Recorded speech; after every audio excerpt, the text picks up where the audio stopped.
Então, pessoal, vamos aqui dar continuidade. O artigo 125, no seu parágrafo 2º, diz o seguinte: cabe aos Estados a instituição de representação de constitucionalidade de leis ou atos normativos, estaduais ou municipais, em face da Constituição Estadual, vedada a atribuição da legitimação para agir a um único órgão. Esse controle aqui é o concentrado, mas o controle que nos interessa para a disciplina de Processo Civil 1, inclusive estar no CPC, é o controle difuso de constitucionalidade. E o que seria esse controle difuso, como já havia suscitado? Olha só, pessoal, o controle difuso é o exercido por todos os juízes e os tribunais. Ocorre que, no âmbito dos tribunais, existe uma clara vedação para que os órgãos ditos fracionários dos tribunais, eles possam, pessoal, afastar a incidência no todo ou em parte de uma lei ou um ato normativo por parte do poder público que eles venham a entender ser inconstitucional. Como é que é isso? Pessoal, o juiz de direito, vamos aqui focar pontualmente o juiz de direito. Como nós já havíamos tratado por duas aulas, inclusive uma presencial, o juiz de direito, ele pode reconhecer que uma norma é inconstitucional e afastar a sua incidência no todo ou em parte. Ocorre que os tribunais em gerais, pessoal, esses tribunais, eles não podem, por si só, através dos seus órgãos fracionários, pessoal, peço venha. Os tribunais, por parte dos seus órgãos fracionários, o que seriam esses órgãos fracionários, pessoal? Seriam as turmas recursais dos juizados especiais cíveis e criminais, a câmaras cíveis e criminais, as seções dos tribunais superiores, enfim. Esses órgãos fracionários, pessoal, eles não podem, em hipótese alguma, exercer, pessoal, o controle de constitucionalidade para que haja o afastamento da norma. Eles podem até suscitar, diante de uma arguição de inconstitucionalidade, que a norma ela esteja inconstitucional. Tá? Então, o que ocorre nesses casos? Quando o tribunal ele identifica, portanto, que a norma ela é inconstitucional por parte dos seus órgãos fracionários, ou seja, turmas recursais, câmaras cíveis e criminais, as seções dos tribunais, será objeto de apreciação, pessoal, por um órgão especial ou pelo tribunal pleno. Geralmente é o tribunal pleno. O tribunal pleno, pessoal, é um órgão específico da estrutura do tribunal que tem como incumbência, dentre outras, realizar, pessoal, a análise da violação ou não de um ato ou de uma lei perante uma Constituição. Veja pontualmente que, em sede de controle difuso, poderá haver análise da violação da Constituição Federal e também da Constituição Estadual. Evidentemente, o parâmetro de análise da violação da Constituição Estadual é perante lei ou ato normativo estadual ou municipal. Já a Constituição Federal, o que vai ser objeto de análise pontual vai ser de lei ou ato normativo federal, estadual. Por que não é suscitado o municipal? Por dois motivos. Se você ler especificamente a redação do artigo 125, parágrafo 2º, você vê que no controle concentrado, o Tribunal de Justiça analisa lei ou ato normativo contrário à Constituição Estadual. Mas se você buscar especificamente no controle concentrado exercido pelo STF, você vê que, seja na ADI, seja na ADC, o parâmetro vai ser sempre lei ou ato normativo federal.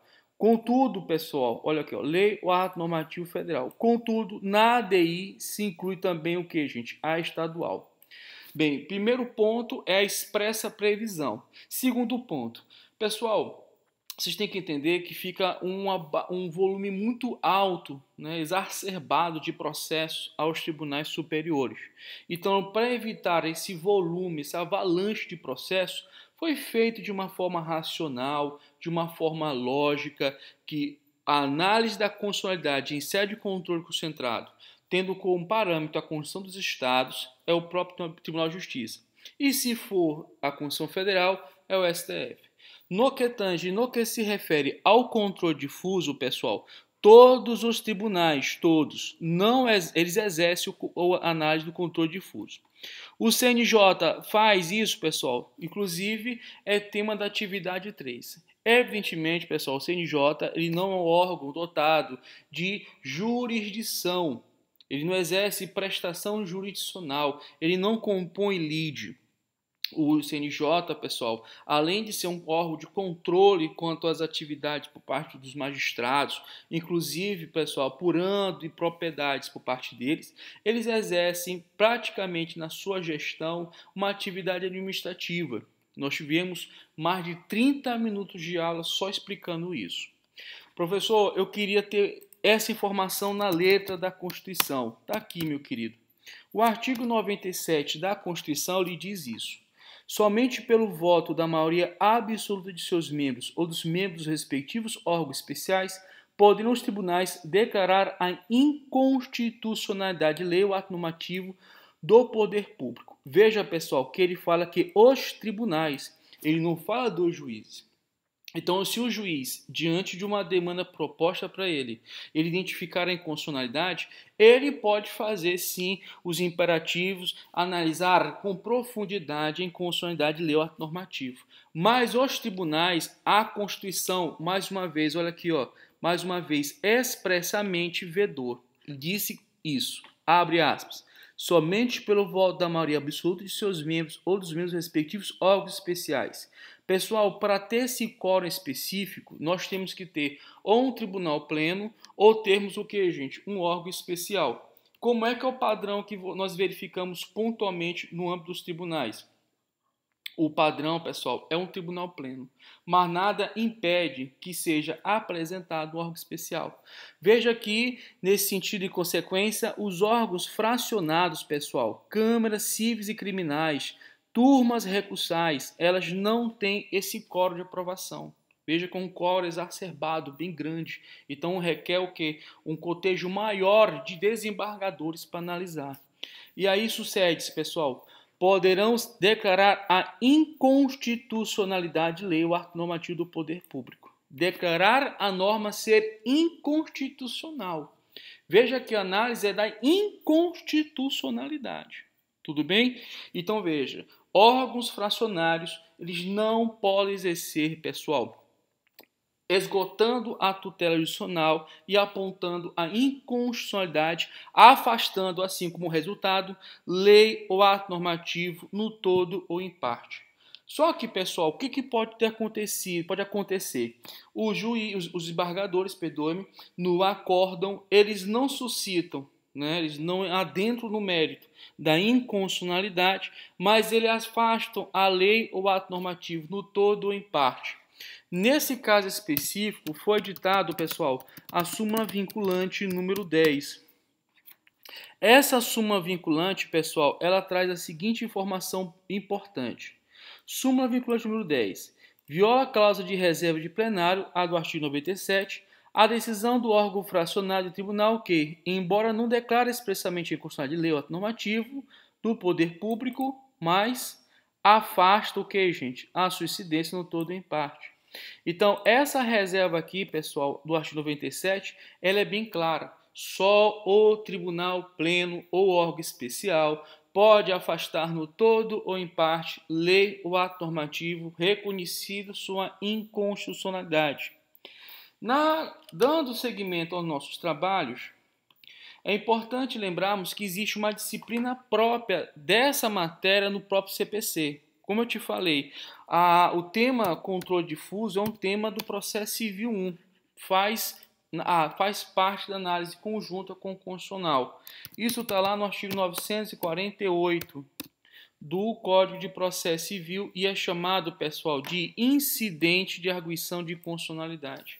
Por que o termo é incidente, pessoal? Porque além do mérito da demanda, há uma suscitação dentro desse contexto da lide formada que existe uma lei ou ato normativo que lesionou ou gerou uma ameaça a direito por parte do indivíduo.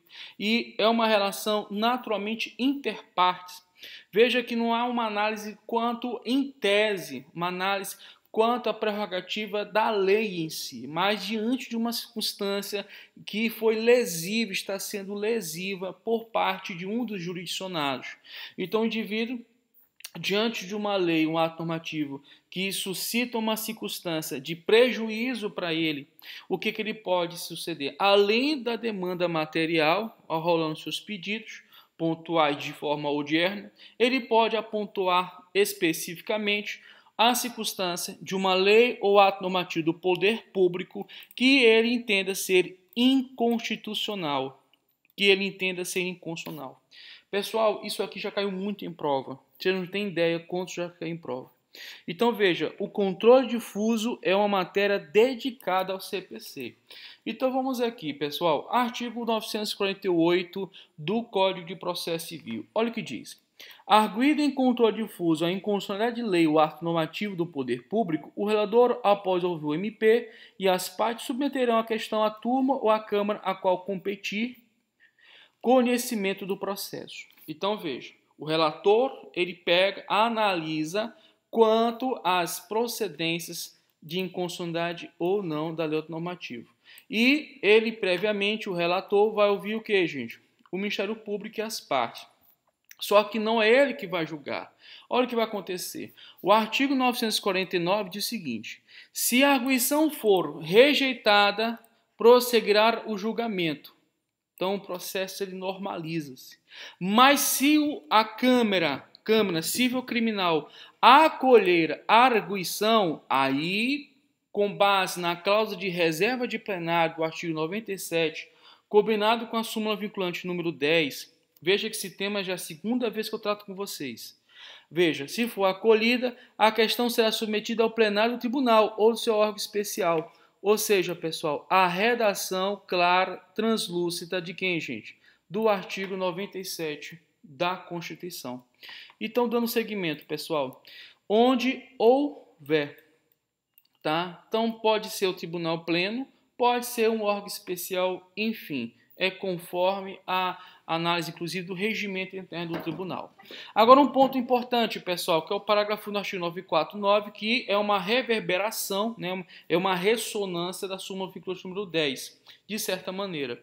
Olha o que diz o parágrafo 1 do artigo 949 do CPC, abre aspas. Os órgãos facionados dos tribunais não submeterão ao plenário ou algo especial a arguição de inconstitucionalidade quando já houver pronunciamento destes ou do plenário do Supremo Tribunal Federal sobre a questão. Então, se já há um reconhecimento que aquela norma é inconstitucional, pessoal, veja que não submeterão ao plenário ou órgão especial a arguição de inconstitucionalidade quando já houver pronunciamento destes.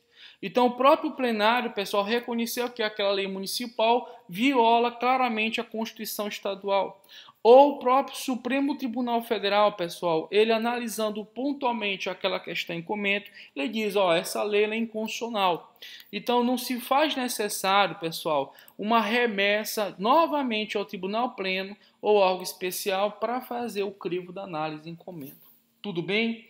Essa orientação do artigo 97 da Constituição, combinado com o artigo 948 e 949 do CPC, são fundamentais.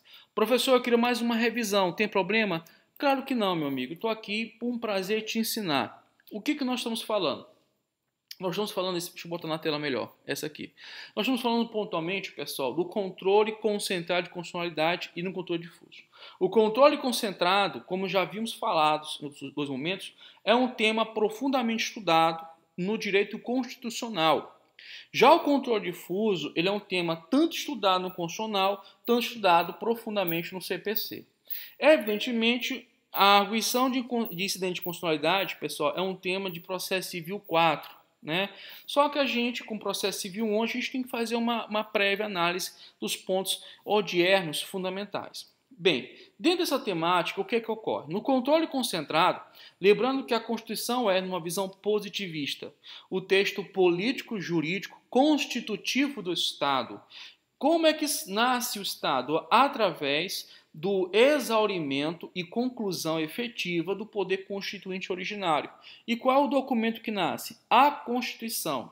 A Constituição é um texto político-jurídico que constitui o Estado, estruturando, portanto, o Estado, apontando os poderes, apontando a organização administrativa e política do mesmo. Ou seja, definindo, inclusive, pessoal, direitos e garantias fundamentais.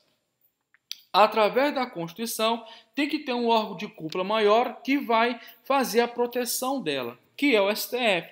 Ele que vai interpretar, ele que vai fazer a leitura em defesa da mesma, e inclusive, sem ser o legislador, ele por meio do poder da mutação constitucional, também chamado de poder difuso, ele vai viabilizar o quê? A atualização da Constituição. Não confunde controle difuso com poder difuso. Poder difuso é arroz, controle difuso é feijão. São coisas diferentes.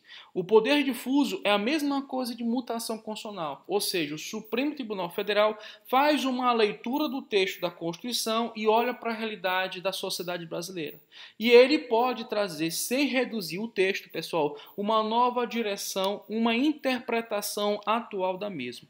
Eu sempre suscito pontualmente alguns julgados, né, da Previdência, do tributário, e eu acho que com vocês, da turma da manhã, eu suscitei a DPF 132, eu acho que foi isso. A turma de outra, eu suscitei matéria tributária. Na DPF 132, pessoal, o Supremo Tribunal Federal, ele reconheceu o quê? A união homoafetiva. Tá aqui, ó. O Supremo reconhece a união homoafetiva. Com base no ADPF 132, você vai ver claramente que não tem nada na Constituição dizendo que a formação da família pode ser feita por pessoas do mesmo sexo. Não existe isso. Só que a Constituição ela tem que se modernizar, ela tem que ser atual, ela tem que ser digna, ela tem que dar dignidade às pessoas, ela tem que fortificar uma sociedade justa, uma sociedade equilibrada, uma sociedade com respeito às diversidades. E está no bojo da Constituição essas garantias.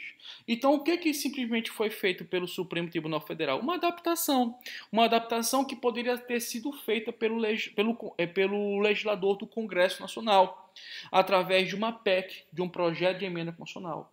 E isso é tema, portanto, de constitucional.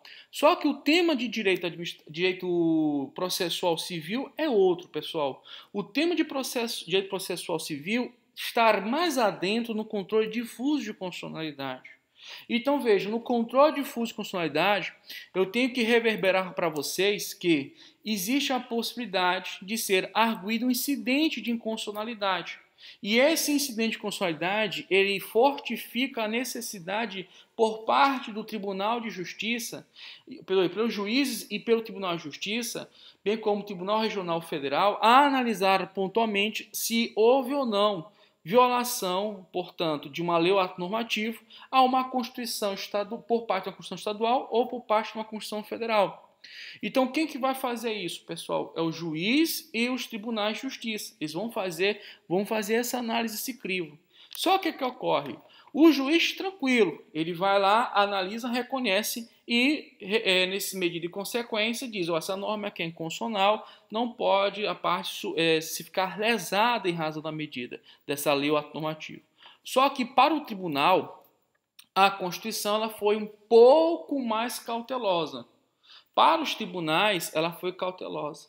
Ela disse o seguinte, que os órgãos fracionários, que são as turmas recursais, que são as câmaras cíveis e criminais, enfim, elas não podem, pessoal, afastar no todo ou em parte uma lei ou ato normativo que elas interpretaram, estudaram e verificaram ser inconstitucional, sem que haja, pessoal, a análise de um órgão especial ou do tribunal pleno. Trata-se, como havia já falado para vocês, inclusive com a súmula vinculante número 10, de cláusula de reserva de plenário. Ou seja, para o juiz, tranquilo, ele já pode manifestar nesse sentido. Mas para o tribunal, não. Para o tribunal, pessoal, somente o tribunal pleno ou órgão especial. Dentro do tribunal, nós temos subdivisões. Nós temos turmas recursais, câmaras cíveis e criminais. Essa estrutura aqui são as subdivisões, que tem uma composição de membros desembargadores que manifestam acordo, a decisão deles é acórdão, eles não podem. Eles têm que observar uma regra específica, pessoal, que é a regra do incidente de arguição de inconstitucionalidade. Isso aqui é CPC.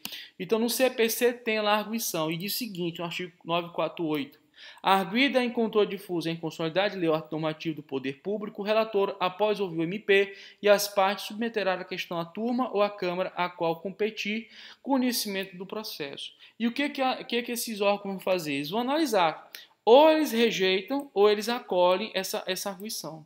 Se rejeitar, pessoal, prosseguirá para julgamento. Mas quem que vai julgar? A Constituição está te dizendo. Quem vai julgar, pessoal, é o Tribunal Pleno ou, pessoal, um órgão especial.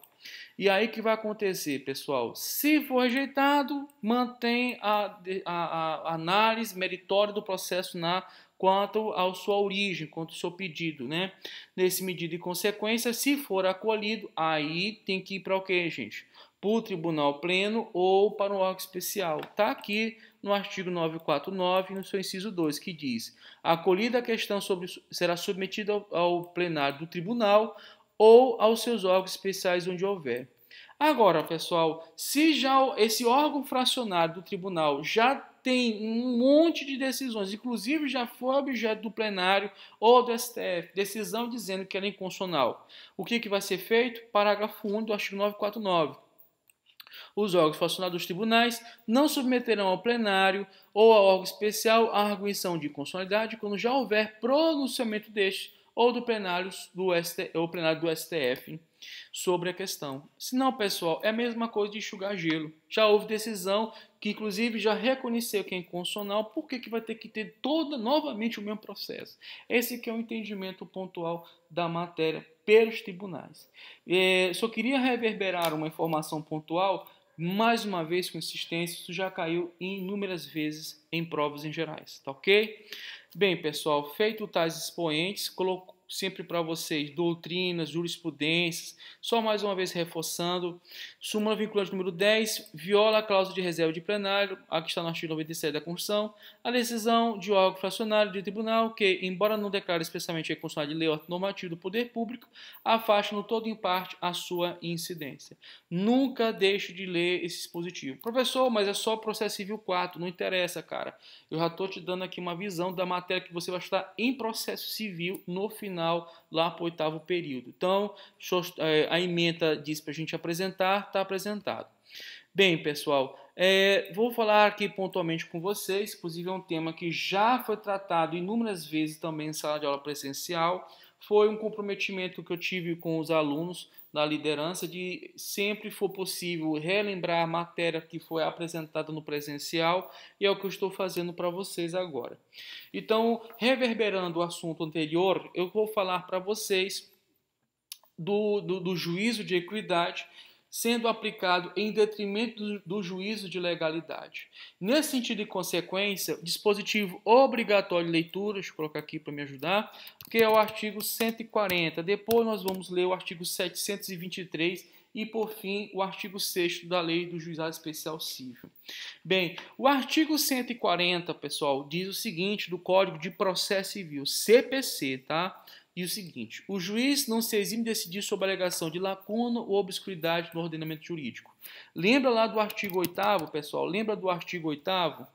O artigo 8º do CPC, que diz o seguinte, olha só: ao aplicar o ordenamento jurídico, o juiz atenderá aos fins sociais e à exigência do bem comum, resguardando e promovendo a dignidade da pessoa humana e observando a proporcionalidade, a razoabilidade, a legalidade, a publicidade e a eficiência. Então, veja, ele não pode arguir que o ordenamento jurídico é lacunoso.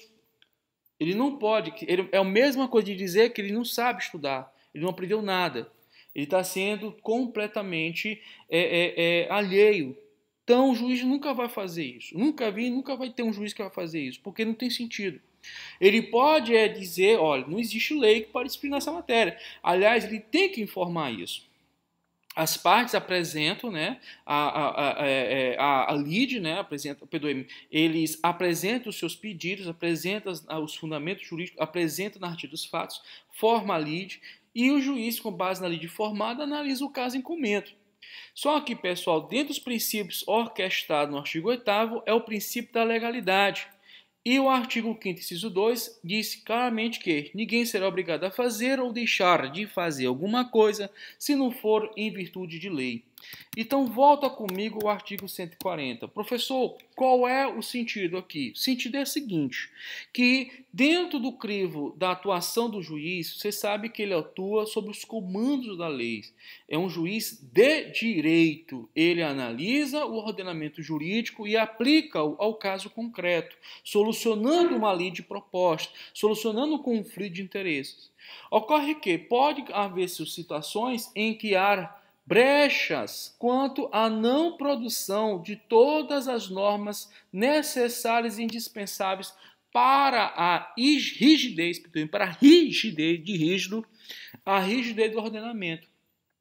Então, nesse caso, pessoal, ele vai se valer de quê? Ele vai se valer pontualmente de sistemas de integração da norma. E aí eu venho para a amiga Lindbe. Na Lindbe, pessoal, eu vou ler o artigo 4º da Lindbe, da Lei de Introdução às Normas do Direito Brasileiro. Olha o que diz o artigo 4º. Quando a lei for omissa, o juiz decidirá o caso de acordo com a analogia, os costumes e os princípios gerais de direito.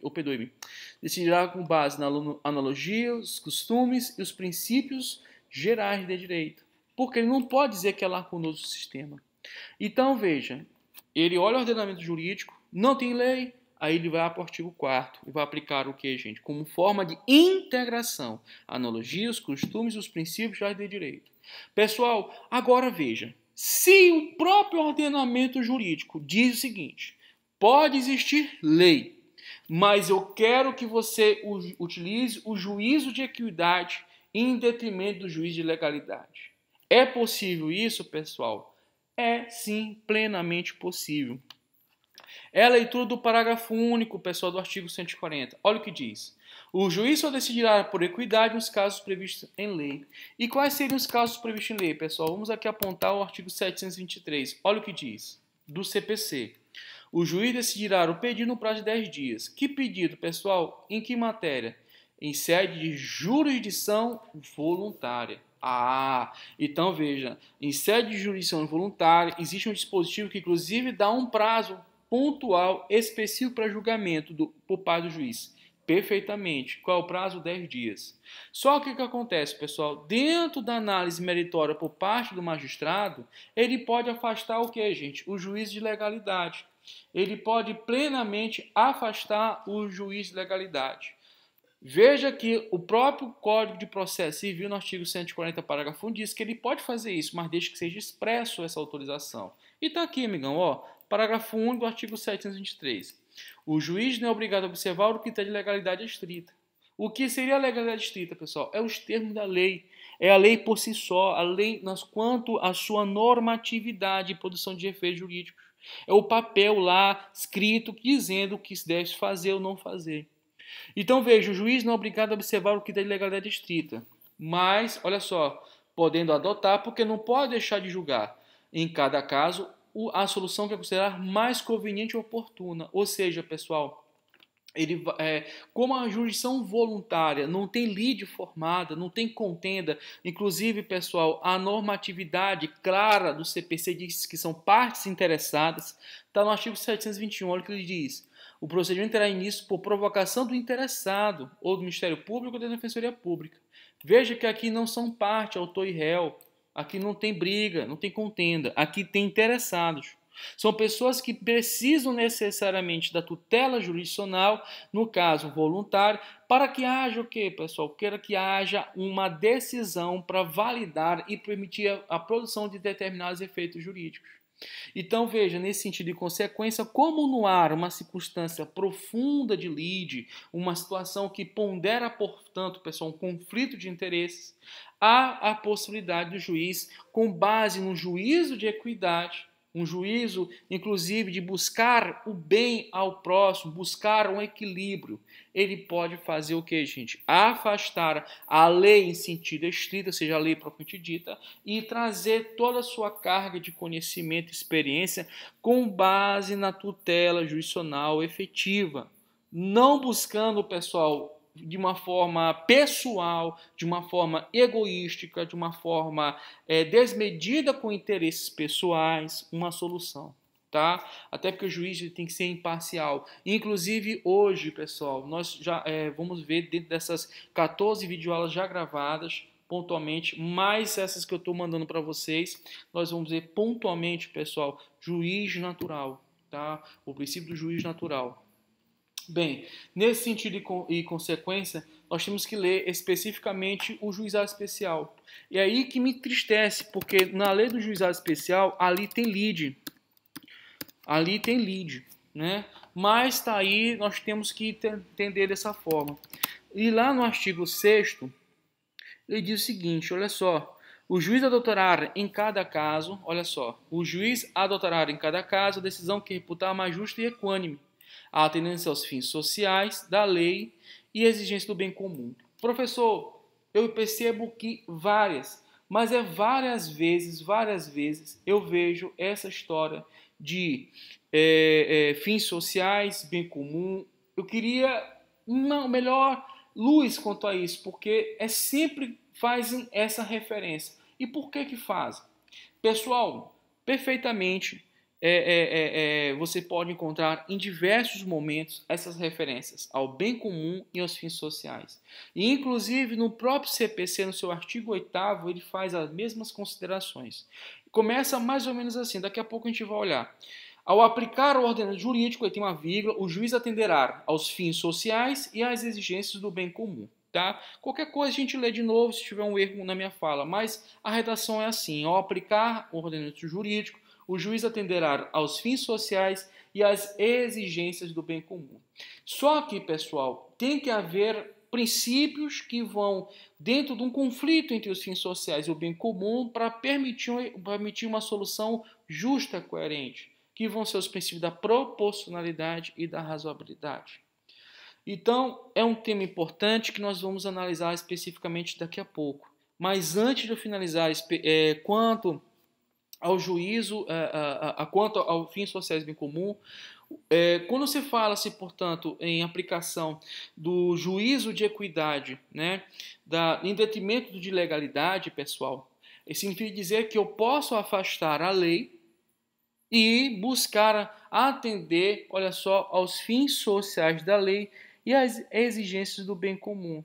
Eu pego a essência da lei para solucionar o conflito. E o que seria fins sociais? Pessoal, fins sociais, pegando o pensamento de Humberto Teodoro Júnior, é simplesmente compatibilizar a norma jurídica positivada com o meio social.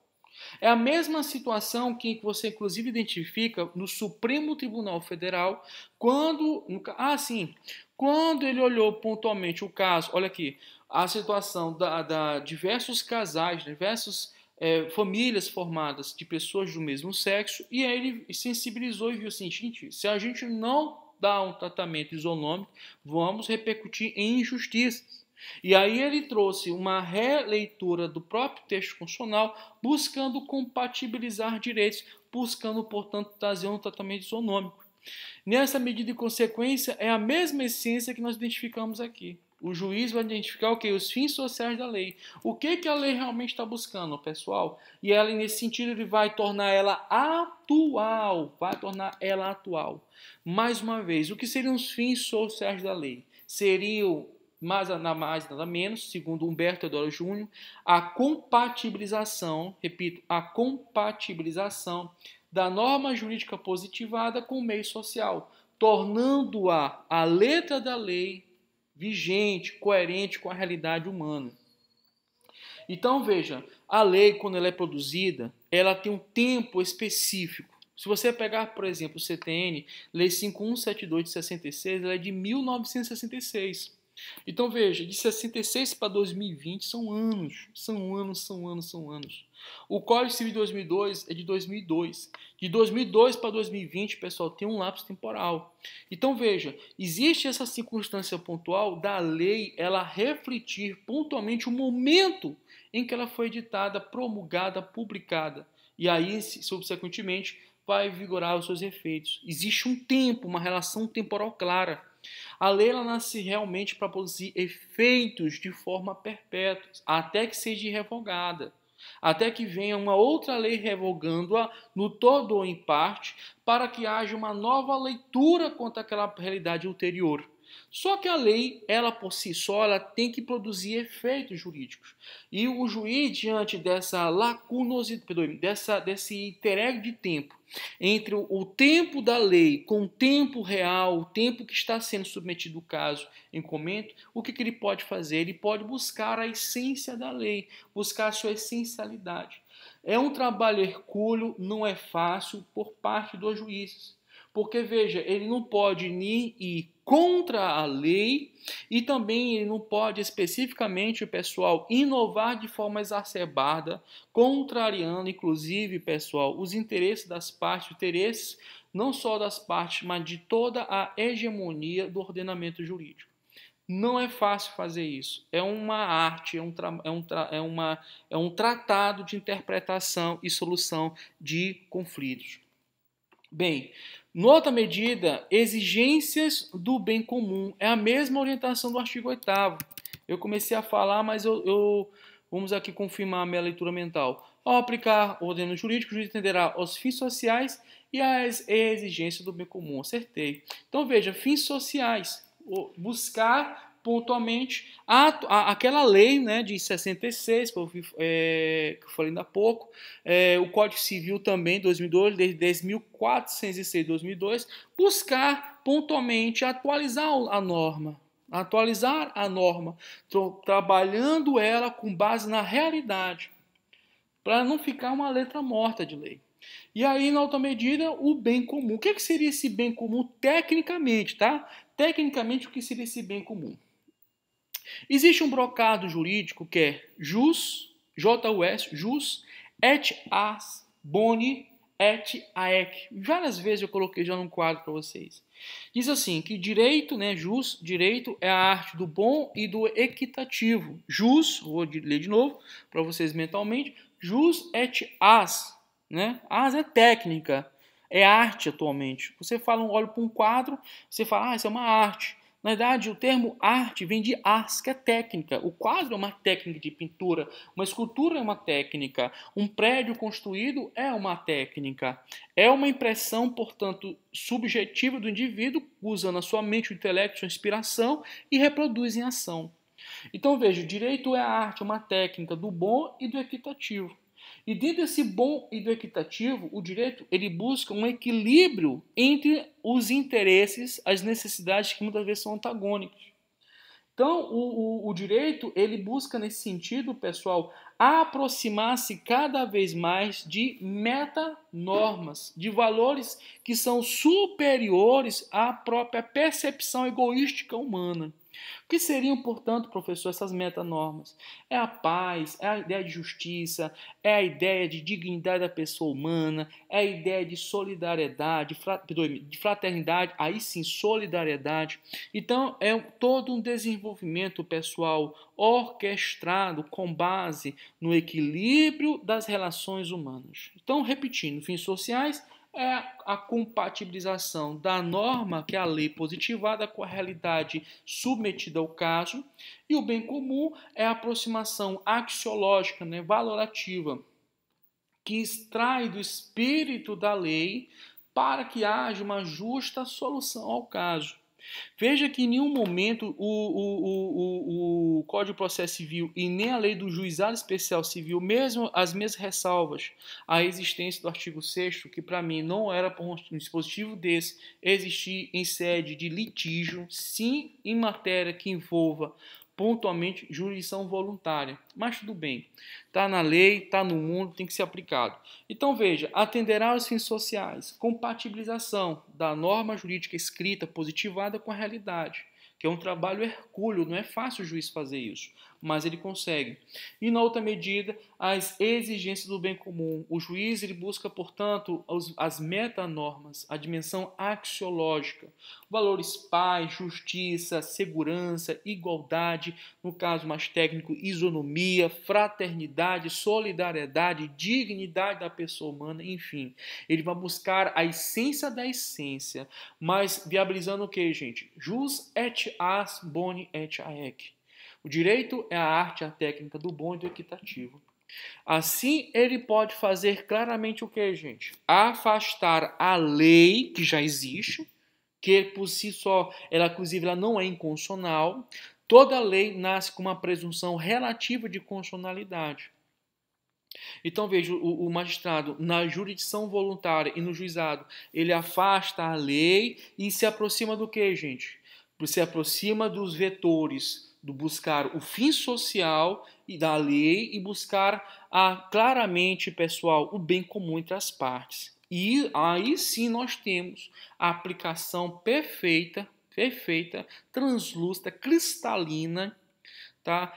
Surgindo da sua hermenêutica, da sua interpretação para solucionar o caso concreto. Beleza, pessoal? Tranquilo? Aula bonita, aula com bastante informação. Eu coloquei aqui alguns julgados aqui, bastante inspirativos, bastante orientadores para vocês. Falei aqui desse dispositivo. Eu prefiro muito usar assim, gente, ou um vade-mecum. Por isso que eu evito estar muito lendo. Assim, isso aqui é importante falar.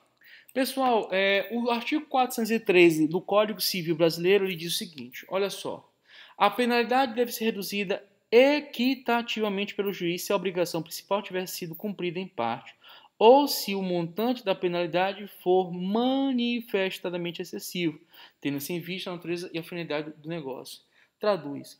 Pessoal, existe um princípio basilar que ele nasce pontualmente no período moderno, que é o pacta sunt servanda. Repito, existe um princípio clássico chamado pacta sunt servanda, que modernamente nós chamamos de força obrigatória dos contratos. Então esse princípio orienta o seguinte, que os pactos têm que ser cumpridos. Você deu a palavra, você cumpre. Né? Você deu a palavra, você cumpre. Você tem que cumprir o que você fala. Você tem que cumprir com o pactuado. Então, dentro do contrato, dentro dessa medida e consequência, o rompimento do contrato, né, a revogação do contrato, é quando se torna excessivamente oneroso para uma das partes, há uma situação de caso fortuito, uma força maior, e aí gera uma situação de onerosidade, formando uma área extraordinária, porque ninguém é escravo do outro, hein? Né? Ninguém é, por assim dizer, servo perpétuo, né, do outro. O próprio contrato ele traz essa atmosfera bem clara, viu? Ele traz essa atmosfera bem clara, bem translúcida, inclusive nas leis humanas. Não poderia ser também diferente na parte ontológica do direito. Então, nessa medida de consequência, o que pode acontecer? O juiz ele pode identificar o quê, pessoal? Que boa parte do contrato ele foi cumprido. Então não tem sentido aplicar uma multa exacerbada aquém da realidade em comento. Porque, veja, a mesma coisa da lei. A lei, quando é produzida, é naquele tempo, 96, 2000. O contrato é a mesma coisa. O contrato é escrito em 96, em 2000, 2001, 2010, 2019. Existe um tempo que o contrato foi escrito. E está lá o papel morto. Mas a realidade ela é mudando. Ela é mutatis mutandis. Ela fica mudando constantemente. Então, da mesma forma que tem essa orientação para as leis, nós também temos para os contratos. Os contratos eles precisam se atualizar. Eu não pode o juiz, nesse caso, aplicar uma multa exacerbada para uma das partes se o próprio contrato não está mais refletindo a realidade. Já foi cumprido o quê? Boa parte do valor do principal. Ou a conjunção alternativa ao aqui. Ou se o montante da penalidade for manifestadamente excessivo. Só um pouquinho de água aqui rapidinho, gente, que eu dou uma sede. Peço licença, tá? Então, o que seria... Só um instantinho. O que seria manifestamente excessivo? Então, é uma multa que o juiz analisa, verifica, cara, esse valor está exacerbado, está muito além de uma realidade que era para ser pactuado entre as partes. Ele vai ter que analisar o que? A vontade original. Dentro da vontade original, ela reflete de fato a natureza do contrato que é hoje? Se identificar que não, mostrando que a multa, inclusive, a penalidade pecuniária aí, pontual, a multa, ela é muito maior daquilo que foi plenamente, de forma equilibrada, pactuado, ele pode perfeitamente, pessoal, reduzir. Tá? Ele pode, inclusive, reduzir, sempre respeitando a vontade originária do contrato.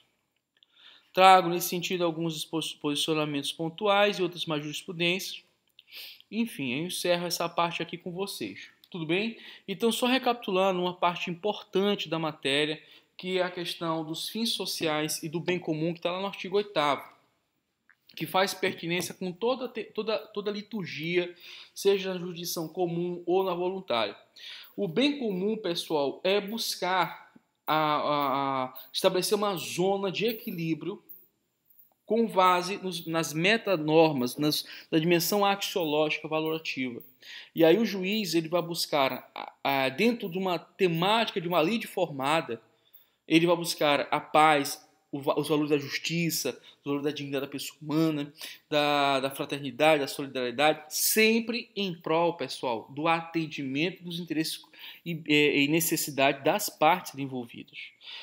Associado a esse ponto crivo, existe o princípio da cooperação. Pelo princípio da cooperação, que nós vamos analisar com maior detalhes, significa dizer que as partes entre elas se cooperam, inclusive um comando de cooperação do juiz entre as partes. Nós vamos ler isso mais para frente. Então, por mais que de fato haja uma lide, uma briga, uma contenda, existe uma cortesia, de certa maneira, entre as partes no processo. Tá? Ali não é um palco para as pessoas estarem se xingando e uma criando cilada para a outra. Essa não é a política que deve ser adotada no processo civil. E os fins sociais é a compatibilização da norma jurídica com a realidade contemporânea. Beleza? Bem, eu acho que está nesse ponto específico da matéria, eu acho que já até porque já tem alguns pontos que eu já falei para vocês, outros são novos, e vamos tratar de alguns novos princípios, pessoal. Princípios informativos, princípio dispositivo. É um princípio que eu gosto muito de começar a matéria. Eu falo da legalidade, aí eu migro para o princípio dispositivo. Primeiro porque é um dos artigos iniciais do CPC, é o artigo 2º, está lá previsto o princípio dispositivo. E ele também é chamado de princípio da inércia ou da demanda, também chamado de princípio do impulso oficial. O que diz esse princípio pontualmente, pessoal? Está lá no artigo 2º do CPC. No material você vai encontrar outras significâncias, outras terminologias que são sinônimos desse lexo, desse conceito de princípio dispositivo. Tem vários. Vou pontuar esse: princípio da inércia, princípio da demanda, princípio dispositivo. Bem, o artigo 2º do CPC ele diz o seguinte, abre aspas, o processo começa por iniciativa da parte. Veja pontualmente que o português ele tem uma riqueza muito técnica. Veja que o processo começa por iniciativa da parte. Não sei se você está pegando, nós temos aqui uma conjunção aditiva. Aqui nós temos, portanto, duas frases. Se você colocar um ponto aqui depois de parte, ele é uma frase. Ela é completa, ela tem sentido, verbo começar, torna-se inclusive uma oração aqui. Tem um verbo, oração. E se desenvolve por impulso oficial. Vou deixar aqui bem claro. Então, essa ideia aqui inicial, do artigo 2º, com aqui colocado aqui para você, tá? Chama-se princípio da inércia, princípio da demanda ou princípio dispositivo. Tá? Existem outras terminologias e tal. Então, o que significa dizer? Que o poder judiciário ele não é um fiscal do comportamento humano. Ele não é, portanto, um policial que vai analisar, vai ficar com a televisão ligada, com um monte de câmeras espalhadas pelo país, olhando o comportamento humano. Essa não é a postura que se faz, que se trata, portanto, por parte do juiz. O Estado juiz, ele simplesmente tem um comportamento de imparcialidade. Eu não gosto muito dessa história de inércia, porque o comportamento dele é de imparcialidade. E isso vai preponderar, que nós inclusive vamos estudar mais à frente, o princípio do juiz natural. Então essa conduta de imparcialidade, que é crivo, que é importante, o juiz vai ficar ali aguardando a demanda, por isso que precisa da demanda, a demanda vir até ele. E ali ele vai dar o que, gente? Olha só, dispositivo. O verdadeiro impulso oficial.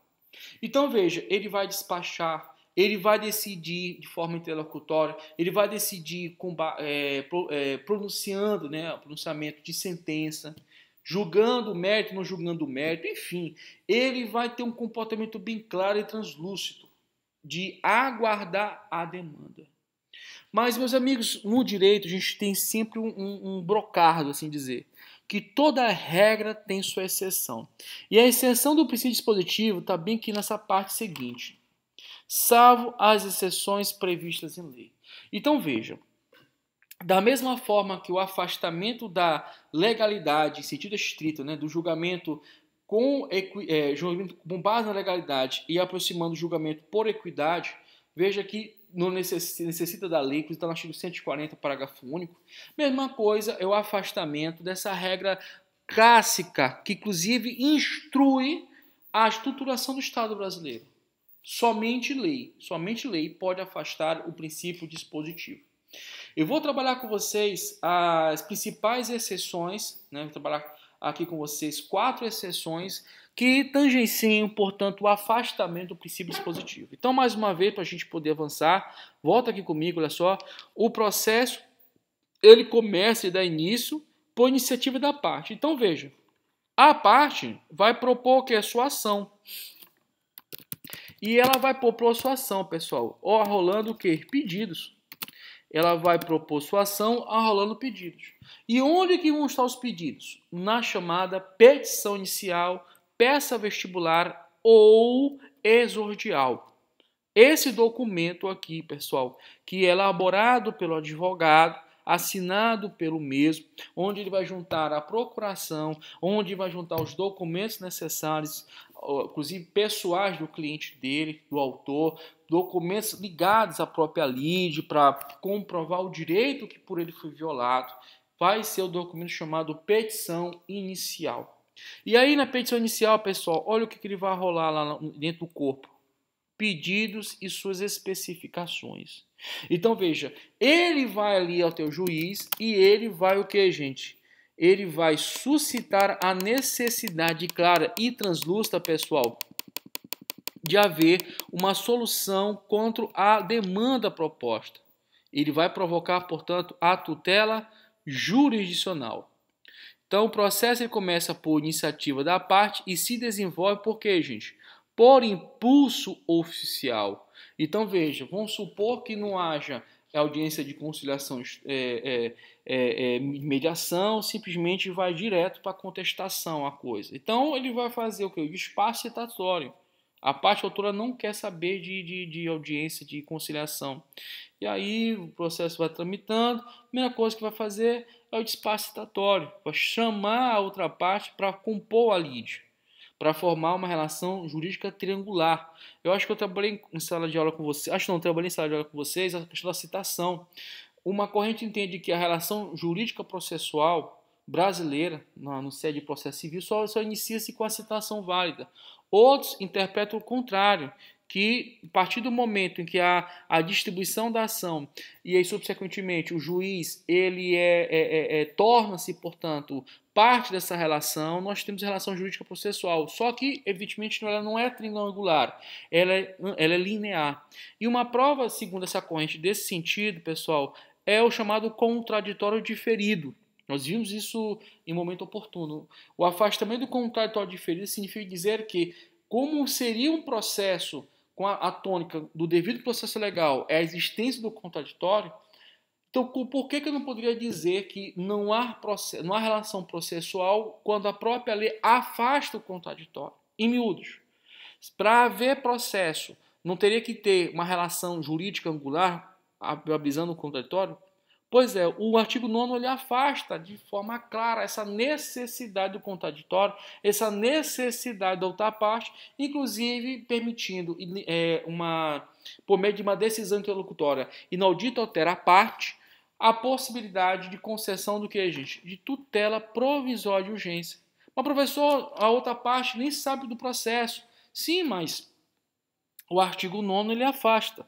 O parágrafo 1 do artigo 9 ele afasta plenamente a necessidade de um contraditório tradicional clássico. Aqui já tem a possibilidade de conceder de forma liminar, inaudita alterar parte ou partes, a possibilidade concessiva do pedido.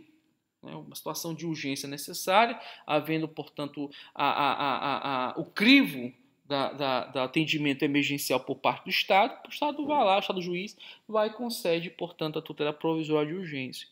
Bem, são duas correntes. Eu me filio à corrente essa atual, inclusive definida por Eupídio Donizete, excelente processualista e, por sinal, foi um dos que participaram da elaboração do novo CPC. Bem, dando seguimento à nossa trajetória, isso se desenvolve por impulso oficial, mas o que, gente? Há exceções. Essas exceções ao princípio dispositivo tem que estar onde? Na própria lei. Primeira delas, pessoal, eu gostaria de ler para vocês o artigo 322, caput, parágrafo 1º, que é o chamado pedido implícito. Olha só. Olha o que diz categoricamente, pessoal, o caput do artigo 322.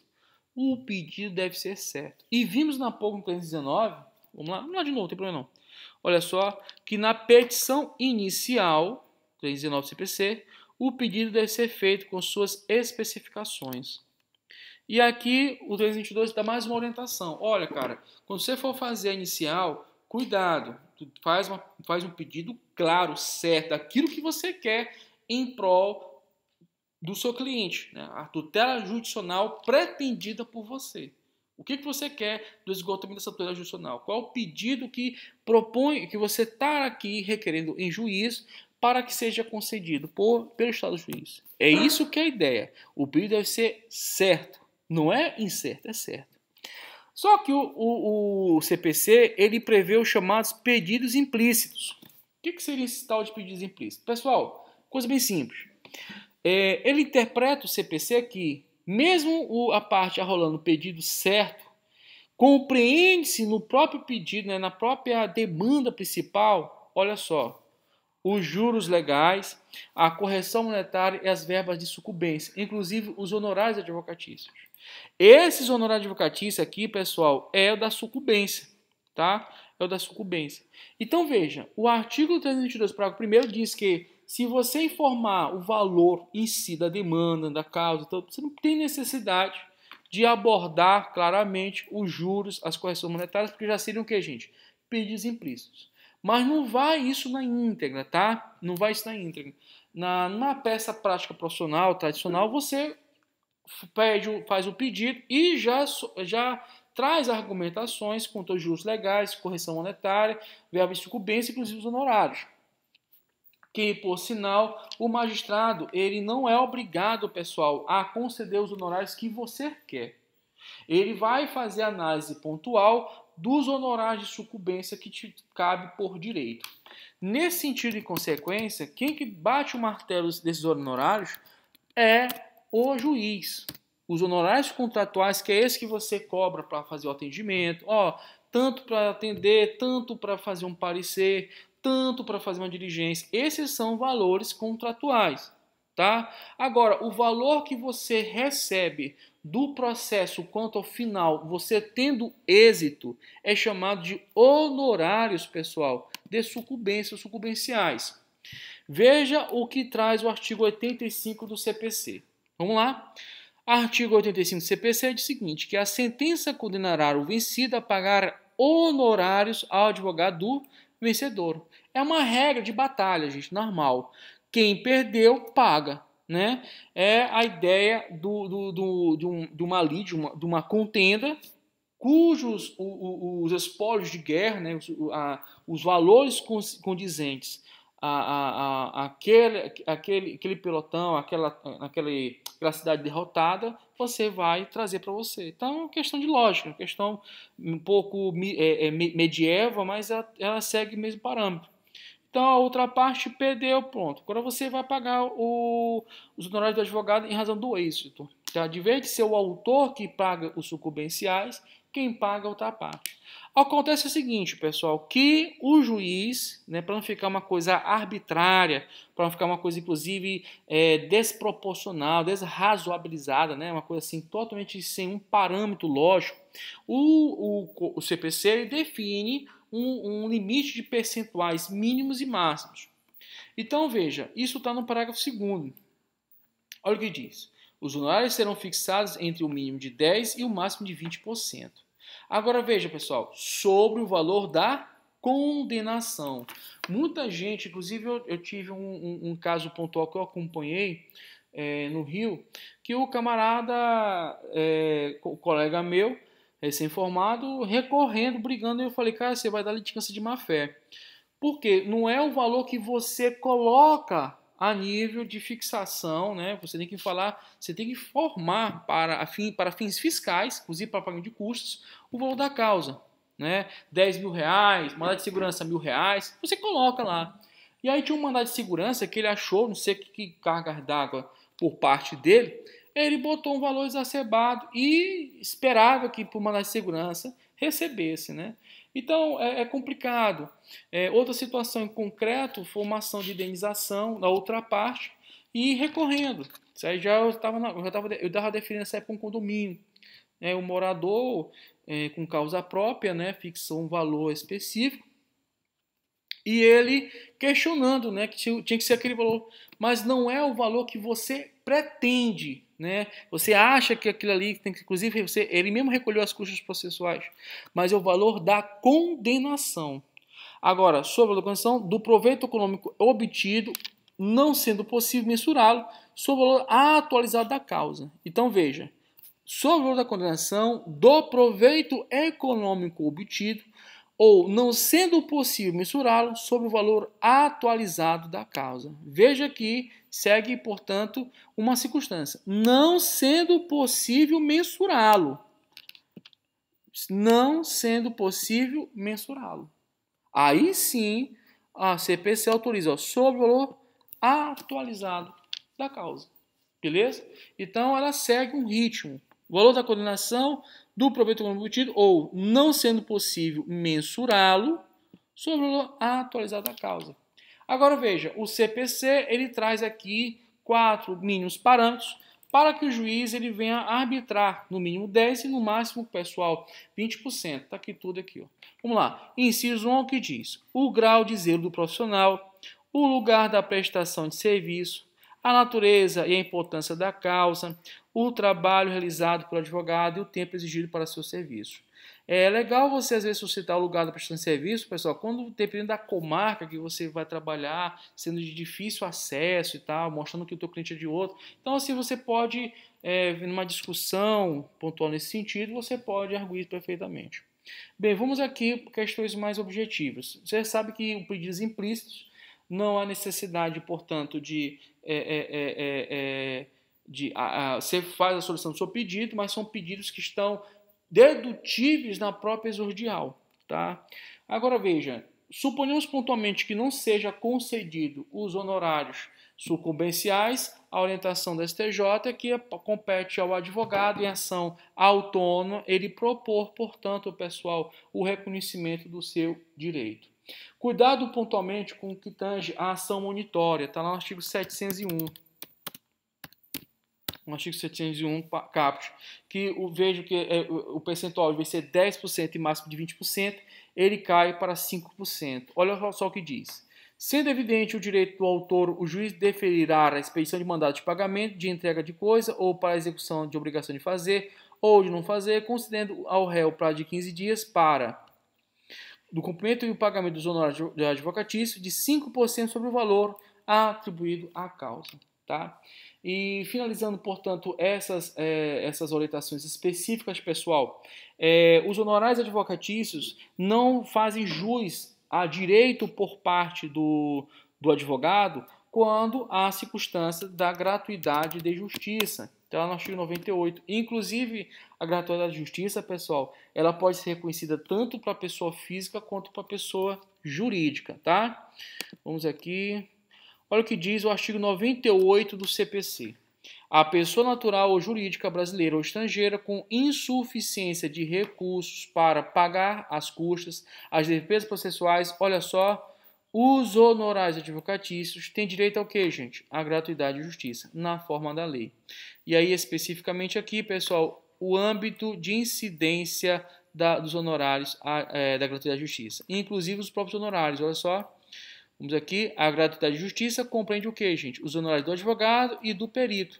E a remuneração do intérprete ou do tradutor nomeado para apresentação de versão em português de documento redigido em língua estrangeira. Recentemente, uma causa, um cara concursado, hoje ele está no concurso dele, uma questão que envolvia cotas raciais, havia um questionamento do parecer, né, do laudo que foi elaborado quanto a essa questão pontual que envolve o reconhecimento fenotípico, né, de como negro, não é genético. Você faz uma prova dessa, não tem exame de sangue, não existe isso. É fenotípico, né? E o meu cliente foi reconhecido pelo grau de histórico dele, de luta, de trabalho, muito bonito, inclusive a história dele, na condição de negro, né? Uma história muito bonita. E só que um outro indivíduo, né? Ele questionou também, né? Enfim, aí gera processo, tudo nós ganhamos. E aí nesse sentido de consequência, ambas as partes, né? Meu cliente com muita luta, muita dificuldade, nós requeremos em juízo a gratuidade de justiça, juntamos o estado comprovante de declaração de imposto de renda, alguma coisa, para comprovar de fato que ele não tem condições. Na outra medida, a outra parte pela sua comprovação. Eu poderia questionar, né, pontualmente com o advogado a concessão da gratuidade da justiça para ele, mas também vi que ambos estavam no mesmo parâmetro, né? E aí, nesse sentido de consequência, mesmo com o êxito da causa, uma ação comum, não houve levantamento de valores, né? Então, por quê? Porque o indivíduo estava lá beneficiado da gratuidade de justiça. Quer dizer, ambas as partes, autor e réu, tá ok? Autor e réu.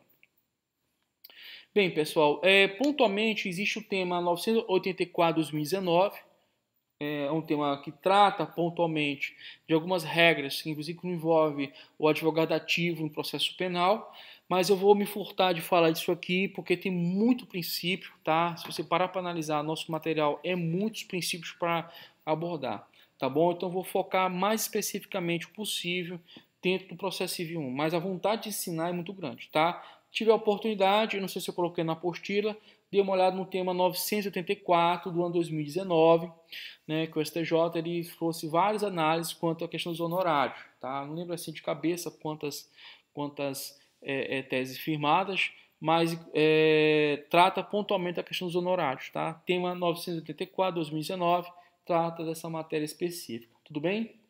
Bem, pessoal, já tratei bastante coisa desse dispositivo. Só queria lembrar para vocês, eu coloquei inclusive o artigo aqui em cima, olha só. O processo começa por iniciativa da parte e se desenvolve por impulso oficial, salvo as exceções previstas em lei. Nós estamos lidando aqui com vocês especificamente essas exceções. Tudo bem? Bem, vamos aqui seguir nosso barco, vamos tratar de dentro do pedido implícito, nós temos o artigo 323 do CPC, né? Um artigo próximo do outro, bem legal de memorizar. O artigo 323. Olha o que diz, pessoal.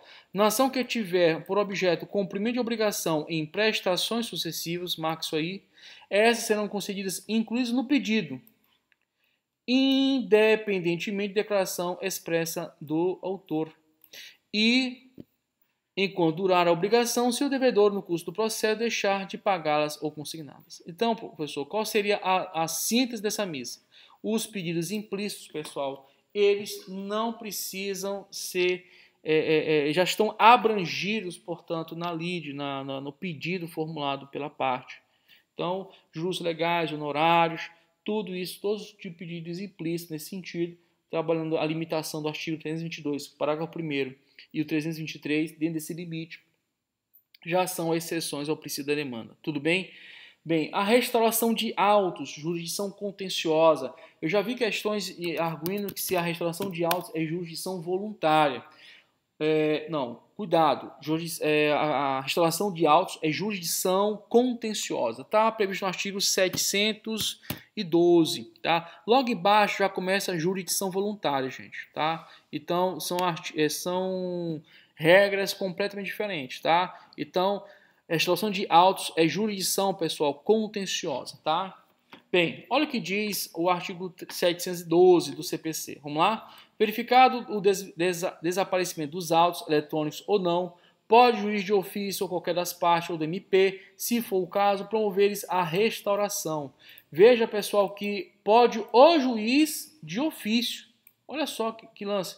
O juiz de ofício, sem, portanto, ter uma ação judicial devidamente protocolada, né, ou uma petição inicial protocolada, ele pode, por si só, de ofício, pessoal, requerer, né, automaticamente para si próprio, a restauração de autos processuais, tá? É o artigo 712. E aí, pessoal, no final, ele não fala ali o seguinte, ó, promoveres a restauração, tá? Então, o juiz, ele pode ali, especificamente, com base, logicamente, né, chamando as partes, né, para notificar o quanto a matéria, né, quanto a lide formada e restaurar os autos. Veja pontualmente que existe um avanço, inclusive um detalhe, que é eletrônicos ou não. Né? Então, é aquela ideia que a regra é o processo do PJE, processo eletrônico, né, processo judicial eletrônico. Beleza? Bem, partindo em seguida para a próxima sessão, eu vou militar 4, tá bom? Acho que está bastante aqui já o conteúdo. Vamos aqui para o artigo 730 do CPC. Esse dispositivo fala da alienação judicial, beleza? Bem, vamos supor pontualmente, pessoal, que dentro desse contexto do procedimento de alienação judicial, as partes, né, elas interessadas de algum modo, elas não entram em acordo quanto ao modo de alienar aquele bem, né? Então, é a situação da alienação do bem em leilão por desacordo entre os interessados quanto ao modo de alienar esse bem, tá? Essa que é a ideia do 730. Então, olha o que acontece, pessoal. Abre aspas, o artigo 730, vamos ler. Nos casos expressos em lei, não havendo acordo entre os interessados sobre o modo como se deve realizar a alienação do bem, o juiz de ofício, ou a requerimento dos interessados ou do depositário, mandará aliená-lo aonde, gente? Em leilão. Tá? Então, veja, nessa situação em que há uma dificuldade de harmonia de vontade, de interesses, quanto às partes interessadas, o juiz ele pode, por si só, mandar alienar o bem em leilão. Tá? Outro e, por fim, último caso, limitando aqui a nossa aula, é trazida aqui no artigo 1819, não, 1819 é o Código Civil, deixa eu lembrar aqui, 738, bem baixo. Vamos lá, artigo 738, a cabeça já está esquecendo. Vamos lá, que é o caso da herança jacente. Bem, olha o que diz o artigo 738, pessoal. Nos casos em que a lei considere jacente a herança, o que é a herança jacente? Vamos lá, Código Civil, aí sim, Salomão. É o artigo 1819. Artigo 1819. Olha o que diz pontualmente o 1819. 1819. Olha o que diz, pessoal. Falecendo alguém sem deixar testemunha, testamento, nem herdeiro legítimo.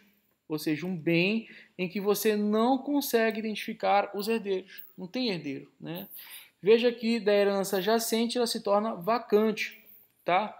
Quando todos os chamados a suceder renunciar à herança, será este declarado vacante, tá? Então veja, pontualmente, quando não há notoriamente herdeiros, né, nem testamento a conceder direitos. Beleza, pessoal? Então, é uma outra situação pontual de exceção. Mas vamos concluir aqui a leitura. O artigo 738, olha o que diz. Nos casos em que a lei considera jacente a herança, o juiz em cuja comarca tiver domicílio falecido procederá imediatamente à arrecadação dos bens, dos respectivos bens. Veja que é uma atitude de ofício do juiz, tá? De ofício do juiz. Bem, pessoal, eu pontualmente deixei aqui as anotações, pontuações da matéria. Eu coloquei, ó, por sinal, coloquei para vocês, ó, questão do tema 934 2019. Só esse aqui, pessoal, no Direito Processual Civil 4, não, Processual Civil 2, eu gasto praticamente quase um horário de aula.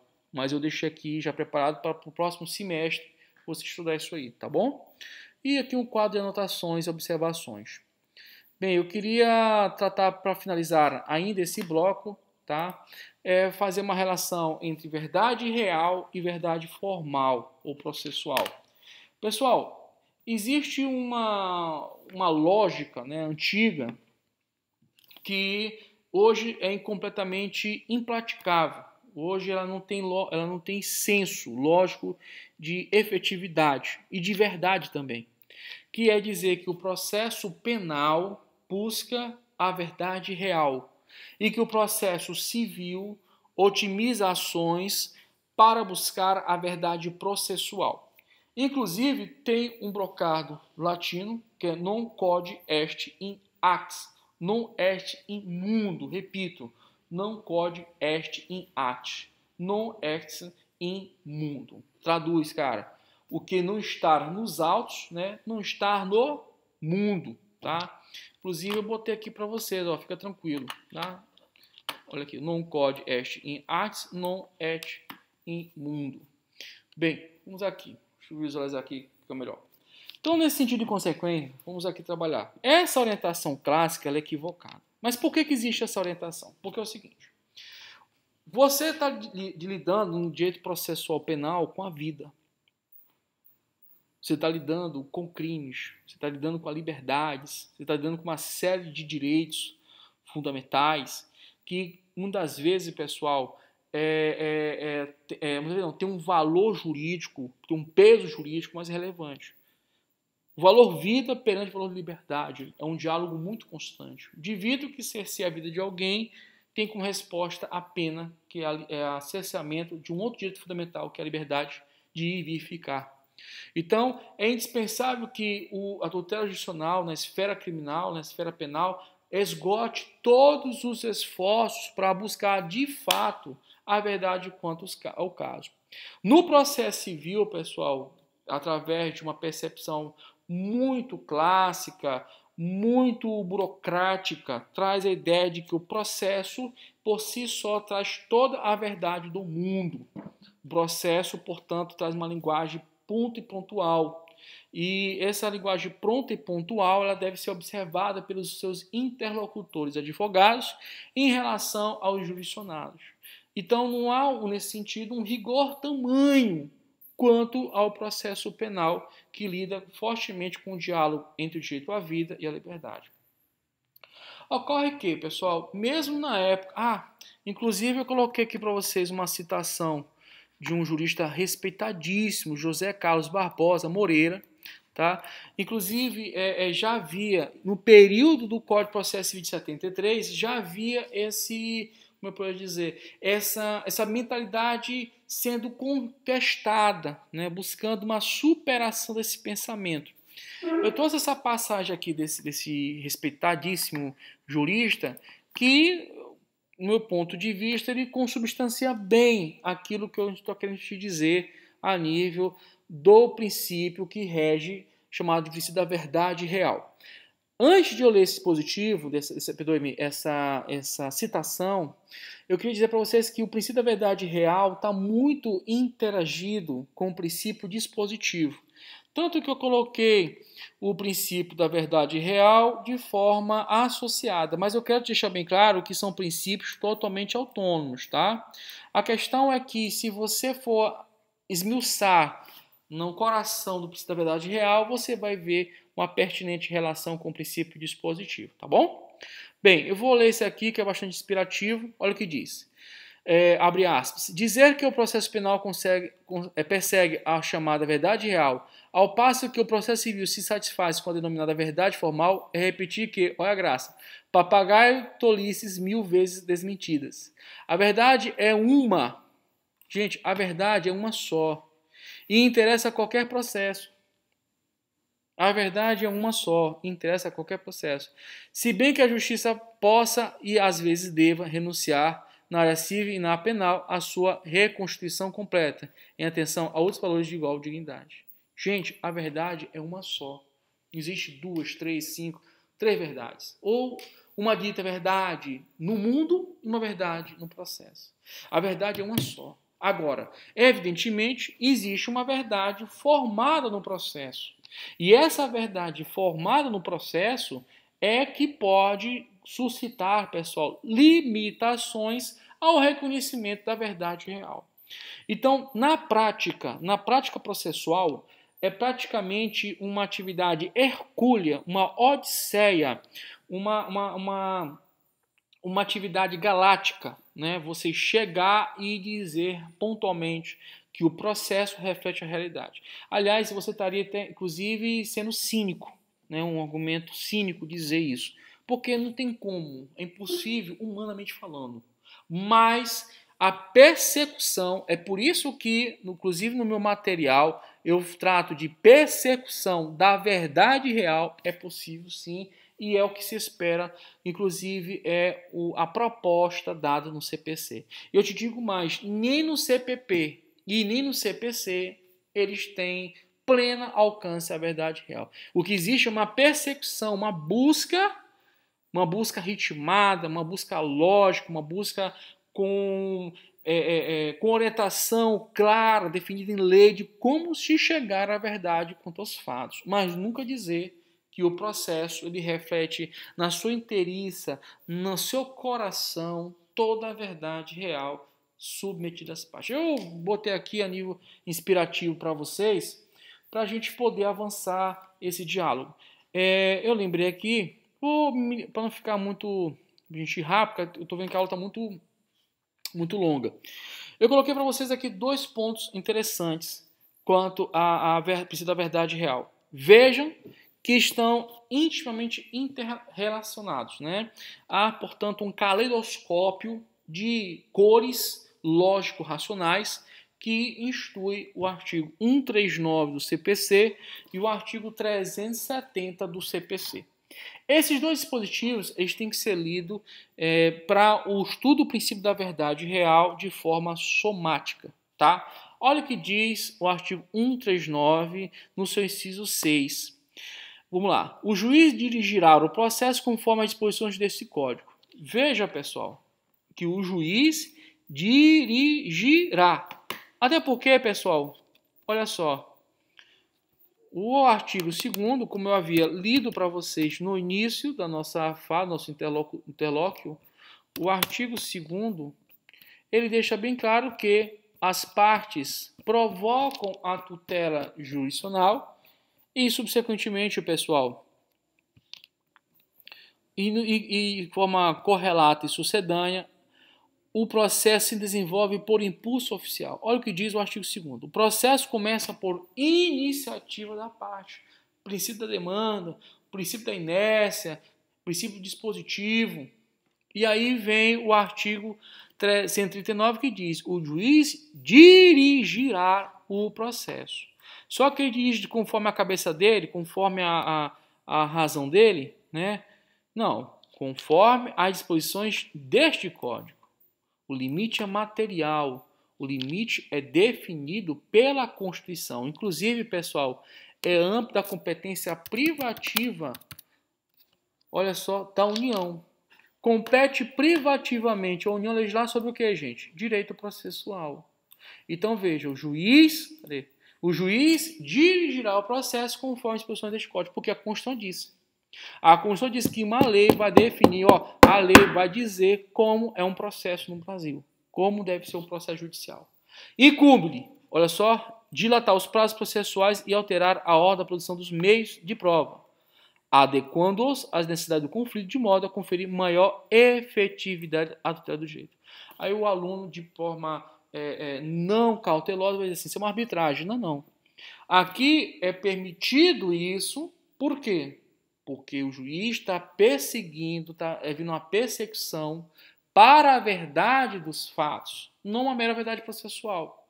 Se fosse uma mera verdade processual, o juiz, pessoal, ele simplesmente deixava o ritmo tocar. E te digo mais, o princípio da persecução, aliás, não sou eu, Eupídio Donizetti e Daniel Neves, deixo bem claro que eu só posso pensar nesse princípio se eu falar o que, gente? Na iniciativa probatória do juiz, com base no chamado poder inquisitivo. E isso está onde? Está no caput do artigo 370. Olha o que diz. Caberá ao juiz de ofício ou requerimento da parte. Veja que, mesmo a parte provocando a tutela judicial, mesmo, o cara é interessado, o cara vai ganhar, está tendo com ação porque ele quer ganhar $1 milhão, $1 milhão de reais. Ele quer ganhar um dinheiro, uma bolada. Mas mesmo aí, quem é que vai, pessoal, primeiro aqui da lista? É o juiz. Mesmo nesse caso. Quem é o primeiro a provocar, portanto, a iniciativa, a dilação probatória, quanto à temática do artigo 370, com base no poder inquisitivo? É o juiz. Porque o juiz, ele que vai decidir, gente. É um negócio muito sério, muita responsabilidade. E é muita responsabilidade. Então, caberá ao juiz de ofício ou a condição alternativa ou a requerimento da parte determinar os provas necessárias ao julgamento do mérito. Beleza? Então, sintetizando nossa fala, o princípio dispositivo está relacionado ao que, gente? Relacionado que a tutela adicional ela é provocada. A tutela adicional é provocada. E de forma associada, pessoal, o artigo 3º diz o seguinte: não se excluirá da prestação jurisdicional, ameaça ou lesão de direito. Então, não há como afastar, né, inafastabilidade da tutela adicional. Não há como afastar a tutela adicional. Desde que haja o quê? Provocação de tutela. E aí, subsequentemente, nós falamos o quê, gente? Das exceções a essa realidade. Exceções essas previstas em lei. Falei para você umas 4. Aí, subsequentemente, relacionando ao tema, princípio da verdade real, que eu prefiro chamar, né, de princípio da persecução da verdade real. Por que isso? Porque o juiz está buscando a verdade real. É inalcançável, gente. Só Deus tem esse poder de entender a verdade sobre as coisas. Só que o juiz, como humano, como responsável, como profissional, reivado, portanto, de prerrogativas públicas para atuar, ele tem que ter um julgamento imparcial. Ele tem que buscar a verdade sobre os fatos. Portanto, o elemento probatório é dado o que, gente? A ele, primeiramente. Inclusive, é chamado de poder inquisitivo. E o juiz, o que, gente? Ele, buscando a verdade dos fatos, ele pode, inclusive, adaptar o processo, pessoal, para conhecer melhor a realidade. É o artigo 139, inciso 6 do CPC. Então, pessoal, tudo que eu falo, eu tenho prazer de falar das referências, tá? Eu acho que tem muita coisa que eu falei, não coloquei o autor, mas você pode buscar tranquilamente a literatura, você vai ficar tranquilo, nada demais. Tá aí. Bem, pessoal, ficou longo o vídeo, tá? Eu agradeço imensamente a participação de vocês, tá? Se o vídeo ficou bom, ficou dentro dos parâmetros agradável, peço que você divulgue, né? Faça aí. Eu não tenho vergonha de pedir, eu tenho vergonha de não tentar. Então, divulgue, tá bom? Permita que mais pessoas conheçam. É um conhecimento importante para o direito, tá? Para vocês entenderem um pouco mais o direito. E vamos em frente, tá bom? Eu agradeço aí a sua participação, tá? Fique em paz. Um bom dia, boa tarde, boa noite. Até a próxima, se Deus quiser. E não esqueça, Deus realiza sonhos. Obrigado.